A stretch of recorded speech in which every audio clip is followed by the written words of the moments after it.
Hello there. इस video में हम बात करेंगे एंटी एपिलेप्टिक ड्रग्स के बारे में। वेलकम टू केमिप्रो, एक ऐसी जगह जहां हम फार्माकोलॉजी को बहुत ही वियर्ड वे में एक्सप्लोर करते हैं ताकि ना सिर्फ कॉन्सेप्ट को समझने में बल्कि उसको याद रखने में भी आसानी हो। So if you are new here, consider subscribing. So anti epileptic drugs मतलब ऐसे ड्रग्स जो एपिलेप्सी के अगेंस्ट में वर्क करेंगे। मतलब अगर किसी को एपिलेप्सी है तो उसको हम ये ड्रग्स देंगे। लेकिन एंटी एपिलेप्टिक ड्रग्स कैसे काम करेंगे ये जानने से पहले हमें थोड़ा सा एपिलेप्सी के बारे में देखना पड़ेगा। तो जैसा कि लास्ट वीडियो में हमने देखा था कि एपिलेप्सी का मेन रीज़न होता है ज़्यादा एक्साइटेटरी रिस्पॉन्स न्यूरॉन्स के अंदर, राइट। लेकिन एक और बात बताई गई थी कि ये रिस्पॉन्स कौन से होंगे, इनहिबिटरी या फिर एक्साइटेटरी, ये डिपेंड करता है कि न्यूरोट्रांसमीटर कौन सा है। तो अब सवाल ये आता है कि ऐसा कौन सा न्यूरोट्रांसमीटर है जो एक्साइटेटरी रिस्पॉन्स के लिए रिस्पॉन्सिबल है।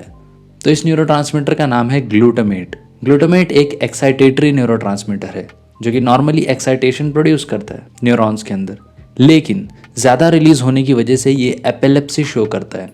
Understand now. अब अगर ये एक एक्साइटेटरी न्यूरोट्रांसमीटर है तो नेचर ने इसके काउंटर में कोई इनहिबिटरी न्यूरोट्रांसमीटर ज़रूर बनाया होगा हमारी बॉडी में, राइट। तो जी हाँ, ज़रूर है। इसका नाम है गैमा अमाइनो ब्यूटरिक एसिड, गाबा। ये एक इनहिबिटरी न्यूरोट्रांसमीटर है। ये जब भी रिलीज होता है तो ये इम्पल्स का इनहिबिशन करवाता है। अब ये कैसे करवाता है? तो देखो, गैमा अमाइनो ब्यूटरिक एसिड और गाबा जो है वो गाबा मिनर्जिक न्यूरॉन से रिलीज होता है और पोस्ट साइनेप्टिक न्यूरॉन के गाबा ए रिसेप्टर पर जाकर बाइंड करता है। इसके बाइंड करने की वजह से ये चैनल्स ओपन होते हैं और क्लोराइड आयंस का इन्फ्लक्स होता है। अब क्योंकि क्लोराइड आयंस नेगेटिवली चार्ज हैं तो इस वजह से पोस्ट साइनेप्टिक न्यूरॉन में हाइपर पोलराइजेशन होता है, यानी इम्पल्स का इनहिबिशन होता है। अब जब गाबा का काम खत्म हो जाता है तो वो रिसेप्टर्स से डिटैच हो जाता है और वापस से उसका रीअपटेक हो जाता है न्यूरॉन के अंदर गाबा ट्रांसपोर्टर के जरिए। अब न्यूरॉन में जाने के बाद उसका मेटाबॉलिज्म हो जाता है by the enzyme called GABA transaminase. Understand. तो कुछ इस तरीके से गाबा काम करता है।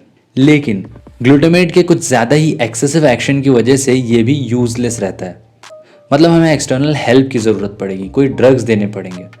नाउ अब जो एंटी एपिलेप्टिक ड्रग्स हैं वो अगर ब्रॉडली देखा जाए तो दो तरीके से वर्क कर सकते हैं। फर्स्ट ऑप्शन तो उनके पास ये है कि ये एक्साइटेटरी रिस्पॉन्स पर वर्क करें, यानी कि जो ग्लूटामेट का एक्साइटेटरी रिस्पॉन्स है उसको डिक्रीज करवाएं। और दूसरा ऑप्शन ये है कि जो गाबा का इनहिबिटरी रिस्पॉन्स है उसको इंक्रीज करवाएं। इन दोनों मैकेनिज्म से एक्साइटेशन कम हो रहा है, यानी कि एंटी एपिलेप्टिक इफेक्ट शो हो रहा है। अंडरस्टैंड। तो ब्रॉडली इन दो तरीकों से वर्क कर सकते हैं। नाउ अब एंटी एपिलेप्टिक ड्रग्स कौन से हैं और कैसे वर्क करते हैं, इस चीज़ को एक स्टोरी के वे में समझते हैं। इमेजिन करोगे जो तीनों न्यूरॉन्स हैं वो बिल्डिंग्स हैं एक कंपनी की। इसमें कुछ इलेक्ट्रिसिटी वगैरह का काम चलता है और आप इस कंपनी के डायरेक्टर हो। आप अपनी ऑफिस में बैठे हो, इतने में आपकी असिस्टेंट आती है और वो कहती है आपसे कि सर एक्साइटेटरी रिस्पॉन्स बहुत ज़्यादा हो रहा है, कुछ करना पड़ेगा। तो आपका सबसे पहला ऑब्वियस सा क्वेश्चन रहता है कि व्हाट अबाउट गाबा। तो इस पर आपकी असिस्टेंट कहती है कि सर एक्साइटेटरी रिस्पॉन्स इतना ज़्यादा है कि वो भी इनफ नहीं है, तो अब इस पर क्या करें सर।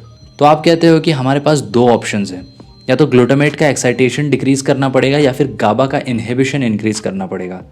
असिस्टेंट कहती है कि ओके सर, लेकिन ये करेगा कौन।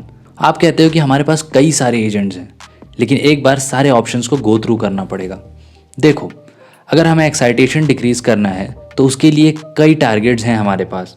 प्री साइनेप्टिक न्यूरॉन्स में क्या हो रहा है, सोडियम के चैनल्स ओपन हो रहे हैं और इम्पल्स ट्रांसमिट हो रहा है। फिर इम्पल्स न्यूरोनल एंडिंग तक आ रहा है और कैल्शियम के चैनल्स ओपन हो जा रहे हैं, जिसकी वजह से कैल्शियम का इन्फ्लक्स हो रहा है और ग्लूटामेट रिलीज हो रहा है, राइट। अब यहाँ पर हमारे पास पहला टारगेट है सोडियम चैनल्स। अगर हम सोडियम चैनल्स को ब्लॉक कर दें तो ना रहेगी बांस ना बजेगी बांसुरी। मतलब इम्पल्स न्यूरोनल एंडिंग तक नहीं आएगा और आगे की सारी प्रोसेस ब्लॉक हो जाएगी। हैंस ग्लूटामेट का रिलीज भी रुक जाएगा। अंडरस्टैंड। असिस्टेंट कहती है कि ओके सर, बट ये करेगा कौन। तो आप कहते हो कि इस काम के लिए मेरे पास 3 अमेजिंग एजेंट्स हैं। फिर एंट्री होती है 3 एजेंट्स की। पहले वाले की एंट्री होती है और उसके पास बहुत ही शाइनी और एक्सपेंसिव सा फ़ोन है। ये बंदा फ़ोन्स का बहुत ज़्यादा शौकीन है।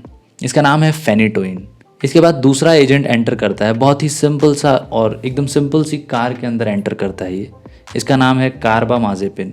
उसके बाद थर्ड एजेंट की एंट्री होती है, उसकी भी कार में एंट्री होती है, बट कोई ऐसी वैसी कार नहीं, लैम्बोर्गिनी में, और इसका नाम है लैमोट्रिजीन। ओके। उसके अलावा भी एजेंट्स हैं जैसे कि वेल्प्रोएट और टोपिरामेट, जो कि टोपी पहन के आता है, और ये सारे एजेंट सोडियम चैनल्स को ब्लॉक करेंगे या फिर सोडियम चैनल्स के इनएक्टिवेशन को प्रोलॉन्ग करेंगे। अंडरस्टैंड। उसके बाद आपकी असिस्टेंट कहती है कि ओके सर, दूसरा टारगेट क्या है? आप कहते हो कि दूसरा टारगेट है कैल्शियम चैनल्स। अगर हम कैल्शियम चैनल्स को ब्लॉक कर दें तो ग्लूटामेट का रिलीज रुक जाएगा क्योंकि कैल्शियम का इन्फ्लक्स नहीं होगा। अंडरस्टैंड। असिस्टेंट कहती है कि ओके, लेकिन ये कौन करेगा? तो ये सुनकर आपके चेहरे पर एक स्माइल आती है छोटी सी, और आप कहते हो कि इस काम के लिए मेरे पास एक बहुत ही स्पेशल एजेंट है और इस एजेंट का नाम है इथोसक्सीमाइड। आपकी असिस्टेंट कहती है okay sir, now next target. आप कहते हो कि अब नेक्स्ट टारगेट जो है हमारा वो गाबा इनहिबिटरी इफेक्ट को इंक्रीज करने के लिए। देखो, पहला टारगेट है कि अगर हम गाबा के इफेक्ट को एनहांस करें तो इनहिबिटरी इफेक्ट बढ़ जाएगा क्योंकि ज़्यादा क्लोराइड का इन्फ्लक्स होगा, राइट। और ये काम करने के लिए दो एजेंट्स हैं, बेंजोडायजेपिन एंड बारबिचुरेट्स। आपकी असिस्टेंट कहती है कि सर ये लोग काम कैसे करेंगे? आप एक्सप्लेन करते हो कि बेंजोडायजेपिन चैनल्स की ओपनिंग की फ्रीक्वेंसी पर काम करते हैं और बारबिचुरेट्स चैनल ओपनिंग की ड्यूरेशन पर काम करते हैं, और दोनों ही केस में क्लोराइड का इन्फ्लक्स बढ़ेगा। अंडरस्टैंड। अब इसके बाद दूसरे टारगेट की बात करें तो देखो, गाबा का डिटैचमेंट होने के बाद उसका रीअपटेक हो जाता है। तो अगर हम इसके रीअपटेक को ही ब्लॉक कर दें तो ज़्यादा गाबा अवेलेबल रहेगा वर्क करने के लिए, राइट। और इसका रीअपटेक इनहिबिट करेगा टियागाबिन।